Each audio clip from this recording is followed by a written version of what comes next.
નમસ્કાર મિત્રો, હું એડવોકેટ કમલેશ પરમાર. મૈત્રી કરાર એટલે કે લિવ ઇન રિલેશનશિપ એટલે શું? મૈત્રી કરાર એટલે બે પુખ્ત વયના સ્વયં સંમતિથી નિર્ણયો લઈ શકે એવા વ્યક્તિઓ વચ્ચેનો એવો સંબંધ જેમાં તેઓ લગ્ન કર્યા વિના એકબીજાની સહમતિથી સાથે રહેવાનું નક્કી કરે છે. આ સંબંધ પ્રેમ, વિશ્વાસ અને સહઅસ્તિત્વના આધાર પર ટકી રહે છે, પરંતુ કાયદેસર લગ્ન નથી. લિવ ઇન રિલેશનશિપને ભારતમાં બંધારણની કલમ 21 જીવન જીવવાનો હક અને સ્વતંત્રતા હેઠળ એક પ્રકારની વ્યક્તિગત સ્વતંત્રતા તરીકે સ્વીકારવામાં આવી છે.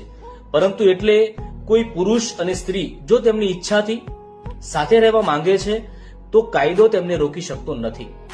જો તેઓ પુખ્ત વયના હોય અને બંનેની સંમતિથી રહેતા હોય તો.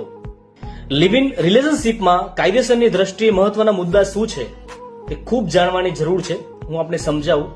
મુદ્દા નંબર 1 કે કાયદેસર લગ્ન ન હોવા છતાં લાંબા સમયથી સાથે રહેલા કપલને કોર્ટ દાંપત્ય જેવી સ્થિતિ તરીકે માન્ય રાખી શકે છે. મુદ્દા નંબર 2, એવી સ્ત્રીને ભરણ પોષણનો હક, મેન્ટેનન્સ રાઇટ મળી શકે છે જો પુરુષ સંબંધ તોડી દે તો.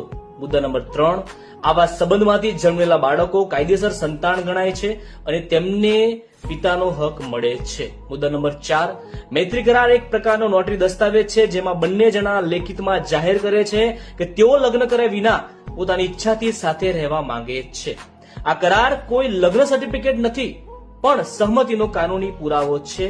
તે ધ્યાનમાં રાખવું. તે પ્રમાણે લિવ ઇન રિલેશનશિપમાં સામાજિક અને માનવીય દ્રષ્ટિએ જોઈએ આ સંબંધ પરપરાગત લગ્નની ફરજિયાત બાધ્યતાઓથી મુક્ત છે, પણ સંબંધના સંસ્કાર અને માનવીય જવાબદારીથી ભરેલો છે. તે સમાજમાં સ્ત્રી અને પુરુષ બંનેની સ્વતંત્રતા, સમાનતા અને વ્યક્તિત્વના હકને મજબૂત બનાવે છે. એટલે જ ભારતીય કોર્ટે વારંવાર કહ્યું છે કે લિવ ઇન રિલેશનશિપ કોઈ ગુનો નથી, પરંતુ વ્યક્તિગત જીવનની સ્વતંત્ર પસંદગી છે.